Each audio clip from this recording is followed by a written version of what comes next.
A few moments later.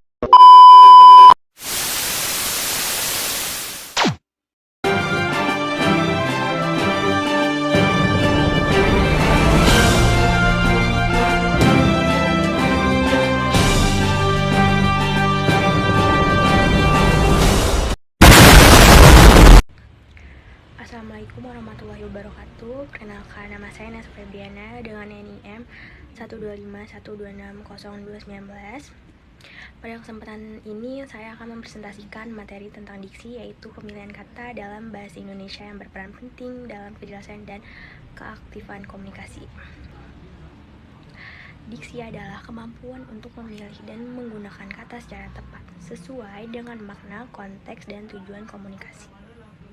Pemilihan kata yang tepat membantu pesan tersampaikan dengan jelas serta menghindarkan kesalahpahaman. Diksi tidak hanya tentang memilih kata, tetapi bagaimana kata tersebut digunakan agar sesuai dengan maksud yang ingin disampaikannya. Ketiga, ada hakikat diksi. Hakikat diksi terletak pada ketepatan, kecermatan, dan kesesuaian penggunaan kata. Diksi mencerminkan cara berpikir, sikap, serta tingkat penguasaan bahasa seseorang. Seseorang yang mampu menggunakan diksi dengan baik biasanya mampu menyampaikan gagasan secara runtut dan mudah dipahami. Di sini ada fungsi diksi. Diksi berfungsi untuk menyampaikan gagasan secara jelas dan tepat. Yang kedua, untuk menghindari penafsiran ganda. Dan yang ketiga, menguasai bahasa dengan situasi formal dan non-formal. Yang keempat, meningkatkan kualitas komunikasi lisan dan tulisan. Dengan diksi yang tepat, komunikasi menjadi lebih efektif dan tidak menimbulkan salah tafsirnya. Faktor yang mempengaruhi diksi. Pemilihan diksi dipengaruhi oleh yang pertama, konteks dan situasi komunikasi, dan yang kedua, ada tujuan penyimpanan pesan. Yang ketiga, ada latar belakang pendengar atau pembaca. Yang keempat, ada media komunikasi yang digunakan, dan yang kelima, penguasaan kosakata penutur.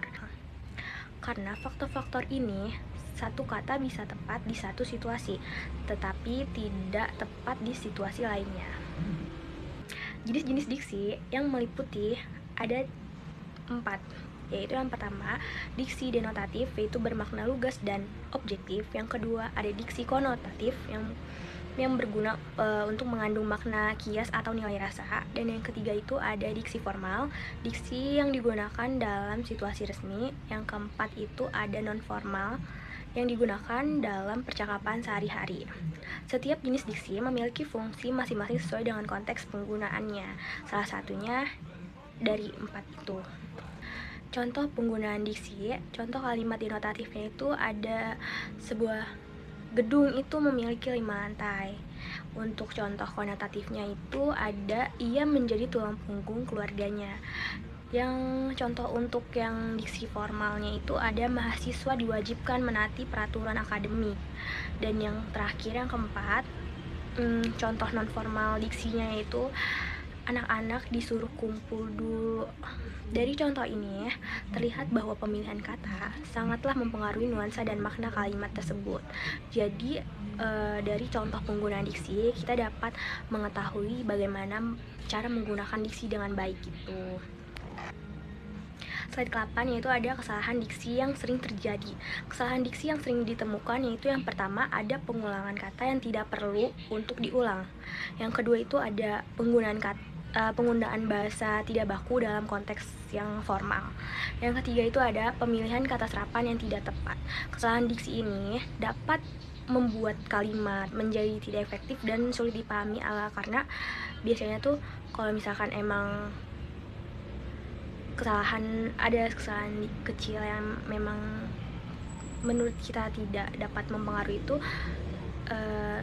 bisa jadi dapat mempengaruhi kesalahan yang ada di kata-kata tersebut. Dan terakhir kesimpulannya yaitu diksi merupakan unsur penting dalam bahasa. Pemilihan kata yang tepat akan menentukan kejelasan, keefektifan, dan keberhasilan komunikasi, terutama dalam konteks akademik dan penulisan ilmiah. Oleh karena itu, pemahaman dan penguasaan dari diksi perlu terus dilatih agar komunikasi menjadi lebih baik lagi. Sekian dari saya akhiri. Mohon maaf apabila ada kesalahan pembacaan atau penjelasan yang tidak saya sengaja. Saya akhiri, wassalamualaikum warahmatullahi wabarakatuh. Terima kasih, Ibu.